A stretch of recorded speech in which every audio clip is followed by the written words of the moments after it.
Coming up on this episode of Photography Online, we tell you all you need to know about depth of field, we tag along on a landscape photo shoot on the English coast, and we continue our Video Academy series.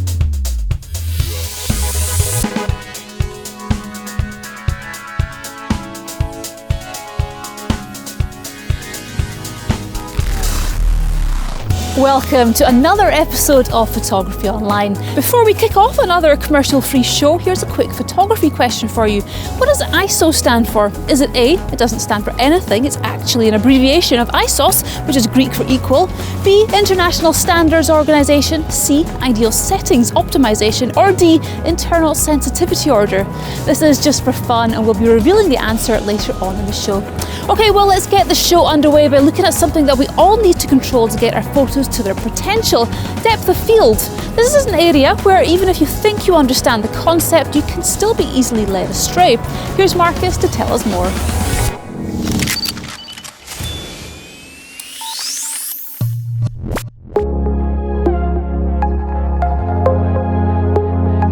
In previous shows, I've explained all about depth of field and infinity, two topics which every photographer needs to have a good understanding of if they are to progress.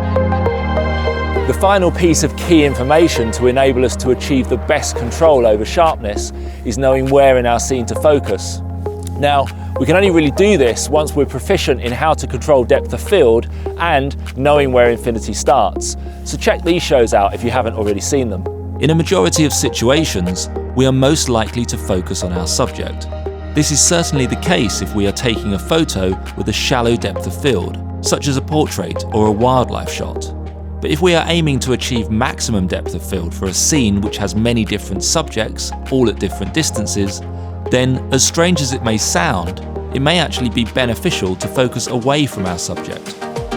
Now, there's something called the hyperfocal technique, or hyperfocal focusing, but you need to really understand what is going on here, otherwise it can lead you to make some really big focusing errors. As we've discussed in previous shows, only subjects on our plane of focus will ever be truly sharp. But we can give the illusion that objects either closer or further away are also sharp, even though they are not technically in focus. This is to do with our depth of field, officially defined as the area of acceptable sharpness.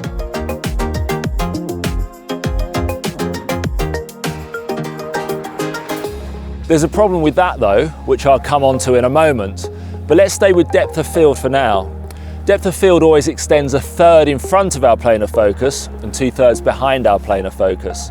So if I focus on that headland over there, which is say 15 meters away, my depth of field is 9 meters, everything from 12 meters through to 21 meters will be acceptably sharp.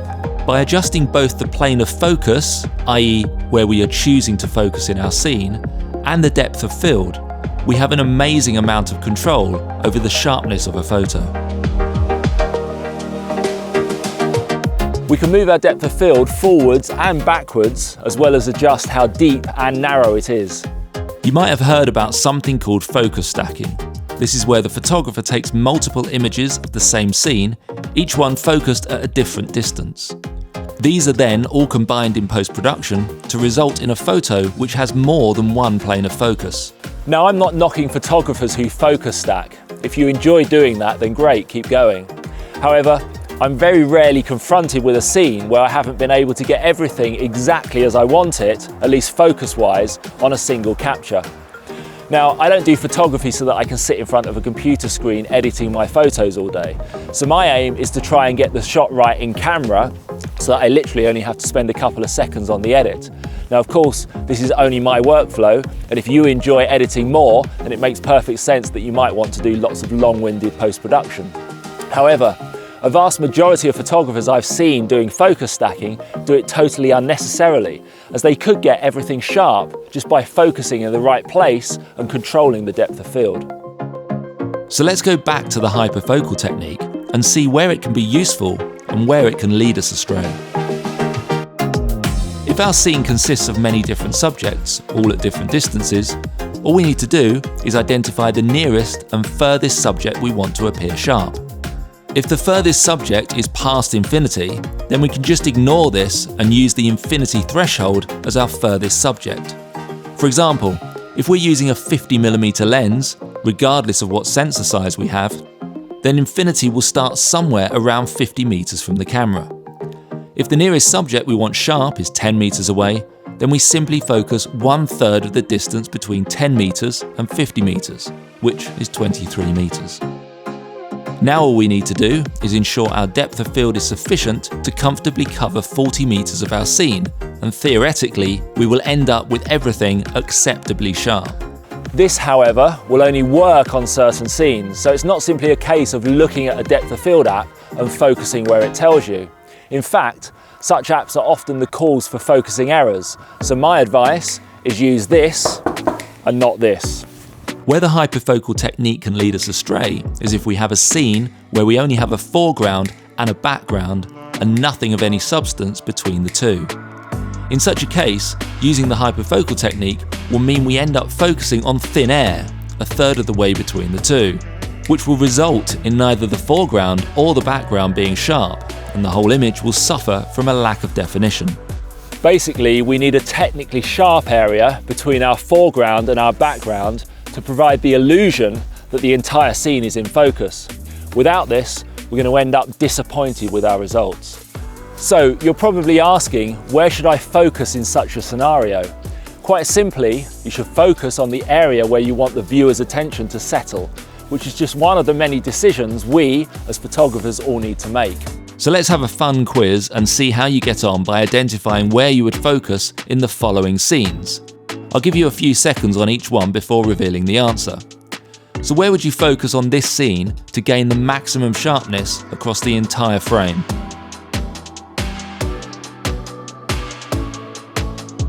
And what about this one?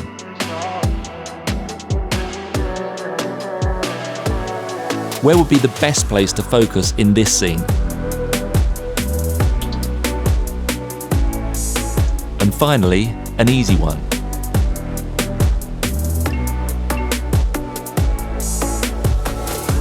If you got all of those correct, then congratulations, you're well on your way to mastering focus and depth of field. On the subject of depth of field, there are no set parameters or values as to what this is. As I explained earlier, the official definition for depth of field is area of acceptable sharpness. But this is dependent on so many variables such as image reproduction size, viewing distance, and of course, our own individual thresholds. What's acceptable to one person may not be acceptable to another. This means that you can discard any depth of field apps or charts, as they really are not going to help you. In fact, they could do the opposite and lead you astray. Only you can determine what your depth of field needs to be, and to do this, you need to know a few things. You need to know the closest point you want to render sharp, the furthest point, where the infinity threshold is for the focal length that you're using. You need to know the magnification ratio of the photo and what the viewing distance is likely to be. You also need to know where diffraction is going to start dominating depth of field, and finally, you need to decide where to set your own bar as to what is and isn't acceptable. Now, as you can hopefully appreciate, there's a lot to consider when making such choices. But with practice and experience, these choices will become easier and easier to the point where you just have an instinctive feel as to where to focus and what aperture to use for a specific scene.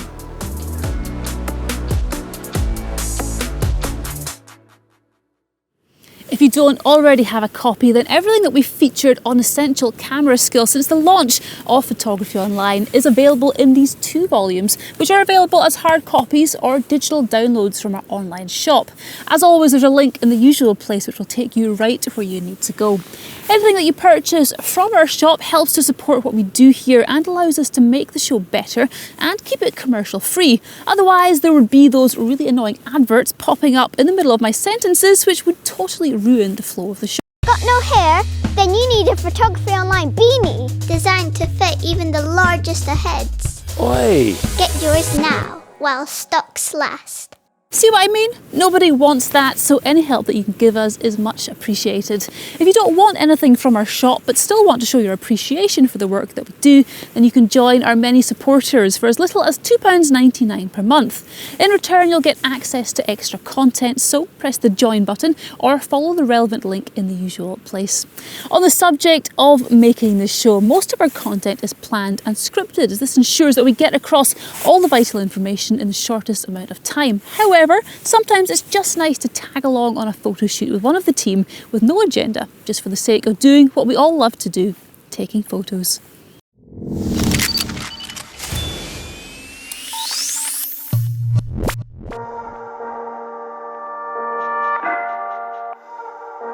Here on Photography Online, we do plenty of features on gear and the technical side of photography. However, we don't do so many of the team out in the field getting photos just for fun. So this morning I've decided to rectify that and bring you along with me on a photo shoot in Scarborough.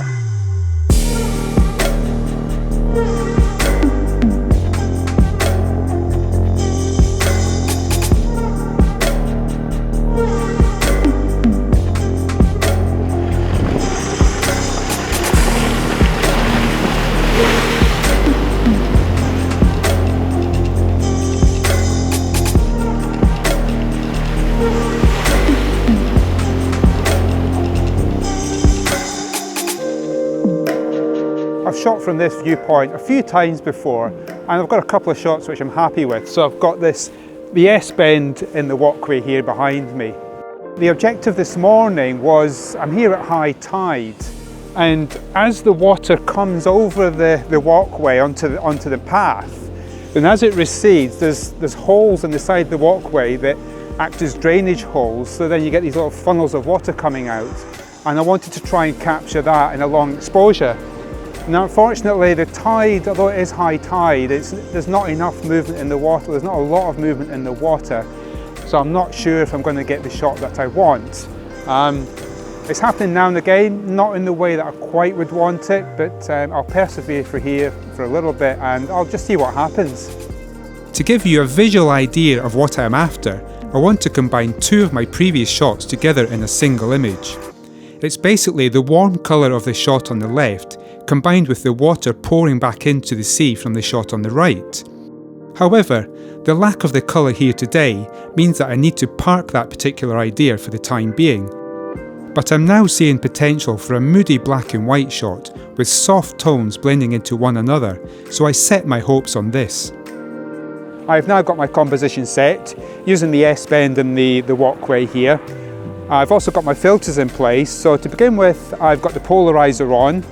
Now that will remove any glare from the pathway, because as the sea comes over, breaks over onto the pathway, obviously it's leaving it wet behind, so that will remove the glare from that. At the moment I've put the 3-stop ND filter, and I'm going to be experimenting with the exposure times. That currently is giving me 13 seconds. I'm using an aperture of f8, which is probably one of the sharpest apertures of this particular lens. And now I've just got to wait and hope that the tide comes in with enough force that it breaks over onto the pathway. And as I said, as it leaves the pathway through the drainage holes, we get these little spouts of water. It's not happening a lot, but I just have to hang fire, see what happens. If it doesn't happen here, I think I've got a backup plan of a little beach which is just up a couple of minutes up the path there. This was as good as I was going to get today, but it's a far cry from the reason I turned up. So, let's talk about that backup plan. Rather than waste a morning and return defeated, I moved a few hundred metres down the coast to another scene which looked like it had far more potential to work in the current conditions. Notice that I've extended the lower leg sections of the tripod to ensure that the twist locks stay above the water and therefore don't get contaminated with salt or sand. Also, following on from Marcus's features about spikes in our previous show, these work really well on sand. Don't do what I've seen some photographers do and fix old CDs to your feet, as these will just create resistance with the water as it flows past the tripod and as a result move it during the exposure. I've come a few minutes further down the walkway and I've got this little beach here where I'm looking back towards Scarborough, and I've got a nice bit of clean beach. There's not been many people on the beach so far, and basically I've got Scarborough town in the background. Every now and again the sea comes up the beach and it goes back down, so I get this nice what we call swoosh. At the moment I've got the polarizer in again because I'm working with the water, so I want to remove the glare from the surface of the water. I'm sticking with a 3-stop ND filter. The light levels have increased since I was shooting before, so I've got a 2.5 second exposure time at my chosen aperture of f8, which, as I've said before, is the sharpest aperture of this lens. So for me it's now just a case of timing, so waiting for that right moment where I want to release the shutter. Now I am using a cable release, so I can basically press the shutter at the optimal time without having to press the shutter button on the camera and potentially causing shake. Even though the light didn't cooperate with what I had in mind, by adapting I still managed to get something worthy of my efforts from this morning. I'm happy with the foreground of this shot, but not so much the texture a little further out to sea, so I lengthened the exposure time to smooth out the water more, and I'm happy with the result, but let me know what you think.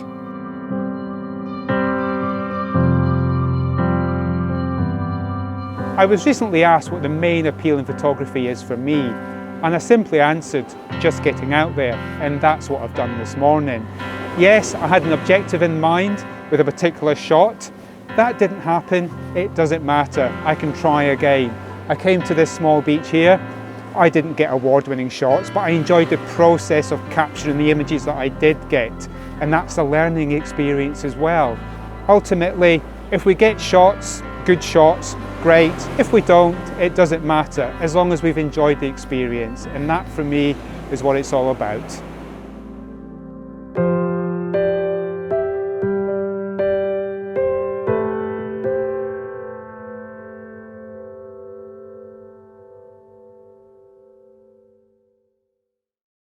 If you'd like to go out on a photo shoot with one of the team members, then you have a couple of options. The first is to do a one-to-one workshop, something that we offer in various locations in Scotland, on Dartmoor in Devon, as well as the Isle of Man. These are great if you want maximum time with your guide and only want 1 or 2 days. If you want something a little longer in duration, then why not join one of our many photography holidays, which we run to many amazing locations. Spend a few days in the company of like-minded people and learn while you have fun taking photos. What could possibly be better? We've just completed our annual winter lighthouse retreat trips, which saw Marcus looking after small groups on a remote island where we stay by a real lighthouse, and we're just about to embark on our week-long trips to the Isles of Harris and Lewis, where we stay in our own 19th century private hunting lodge. To see all our trips and workshops, head over to our website for more information. So last month we started a new feature to show you how easy it can be to shoot video. We know that many of you are primarily photographers, but we already have the equipment to shoot video, which can be used very effectively alongside your stills work to help sell your work and attract more attention. In our second episode, Harry's here to tell us what we should be looking for in terms of subject.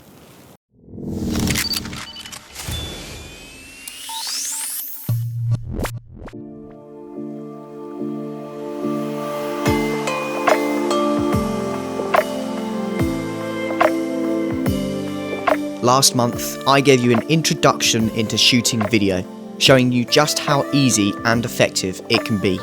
This time, I'm going to be giving you a few tips on how to simplify the process, arming you with the information needed to take video that meets the same high standards as your stills photography. So, whether you use one of these, or like us, both, there are a few good principles to learn. When we look for suitable subjects to take still photos of, many of us will generally look for static subjects, as moving subjects tend to cause technical complications, or at least limitations with the exposure times we can use. Dolby Vision can help greatly when filming static subjects, as it offers more detail and depth. It gives the viewer a lovely immersive feel. The detail gives an almost 3D sensation. This is something that you would not normally get. Often, good content requires actual movement, either in our subject or with the camera moving, or indeed both. This is key to holding the viewer's attention. Today we're going to explore movement and how to capture it in our subject. If our subject is obviously moving, such as this wildlife example, then this will do the job of holding the viewer's attention. But if we're thinking about using a more static subject, for example a landscape in our video, then we need to look for movement within this scene and highlight and/or exaggerate this. This could be foliage blowing in the wind, clouds moving across the sky, or water flowing in a river, for example. There are lots of landscape elements which have movement, but sometimes it can be hard to find them. If we find the only movement is very subtle and slow, clouds moving slowly across the sky, for example, then we can exaggerate this movement by speeding up the video in post-production. As long as nothing else in the scene is moving, it won't be obvious that the video has been sped up. Once we do find a subject that is moving, let the subject do its job and move. Unless there is good reason to do so, don't try to follow the movement with the camera. It's often far better to keep the camera still, as this will place more attention on the movement which already exists in the scene. Most cameras have a choice of different focal lengths. If you're using a digital stills camera, then chances are you'll have a zoom lens or access to a range of prime lenses. If you're using one of the recent iPhone models, as we regularly do because of the benefits of Dolby Vision, then you should have a choice of 2 or 3 different lenses depending on the iPhone model. Just like with stills photography, choosing the optimum focal length at the time of recording is an important one. However, remember that we can always zoom into the original video footage in post-production, the same as we crop into a still image, but we can never zoom out. So, if in doubt, always shoot slightly wider than slightly too tight. If you have a zoom lens, try to avoid the temptation of zooming with the lens during recording. The chances are that your zooms will look a bit lumpy and bumpy. You'll get a far smoother result by doing any zooms in post-production. But remember, this is only possible if you shoot at a higher resolution than you intend to output. For example, if I know I'm going to be outputting in 1080p, then by shooting in 4K, this will allow me to zoom in digitally by up to 100%, enabling beautifully smooth zooms, just like you're seeing now.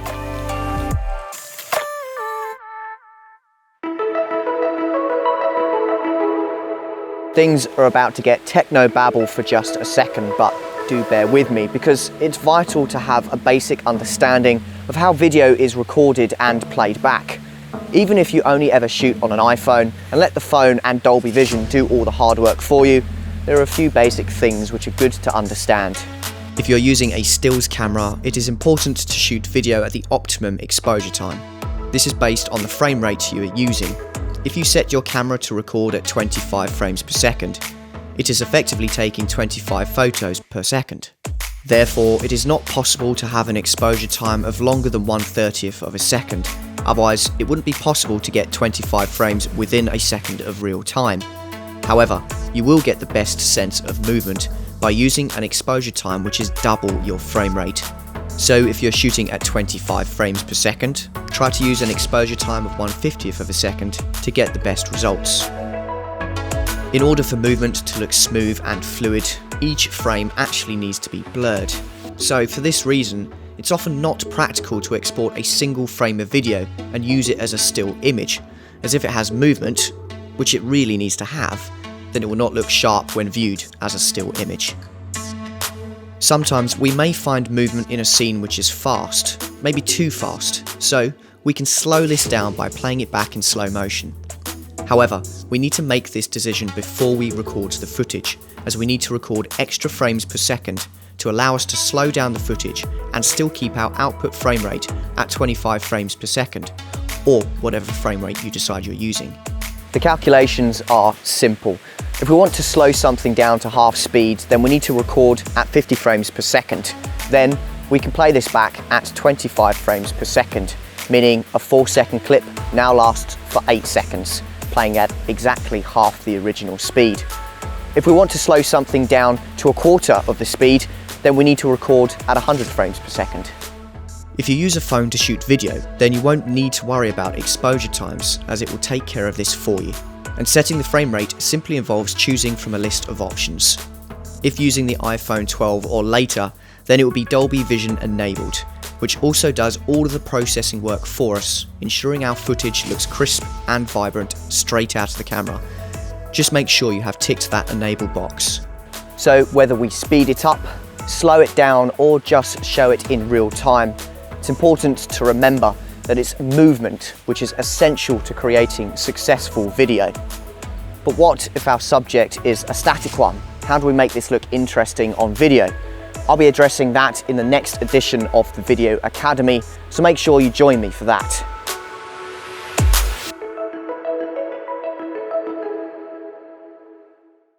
Okay, before I go, I need to tell you the answer to the question that I asked at the beginning of the show. What does ISO stand for? A, it doesn't stand for anything. It's actually an abbreviation of ISOS, which is Greek for equal, International Standards Organization, Ideal Settings Optimization, or Internal Sensitivity Order. The correct answer was A. It doesn't actually stand for anything. It's actually an abbreviation of ISOS, which is Greek for equal. For this reason, it should actually be said ISO rather than ISO, but either way, everybody knows what you mean, and we say it wrong sometimes as well. Okay, well, we are out of time again, but join me in just a couple of weeks when I'll be back with another action-packed show, including a new Mission Possible project and some new innovative filters which have just been released. So make sure that you join me for that. Until then, take good care, but most of all, take good photos. This is key to holding the viewer's attention. So this month we're going to explore, forgotten the last sentence. Everything from 12 metres to 21 metres will be perfectly, no, it won't be perfectly sharp, Marcus, you idiot. Hang on in there if you can, because it's vital to have a basic understanding. Stop laughing.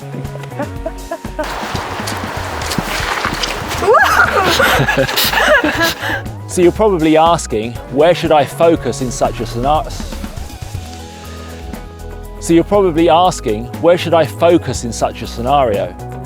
Don't laugh. Got no hair? What did I say? If we want to slow something down to half speed, then we need to record in 50. If we want to slow something down to half speed, then we need to record in 50, for God's sake. On the subject of depth of field, Bruce Forsyth, nice to see you nice. As you can hopefully appreciate, there's a lot to consider when making such decisions. But with decisions, I can't get decisions right, can I?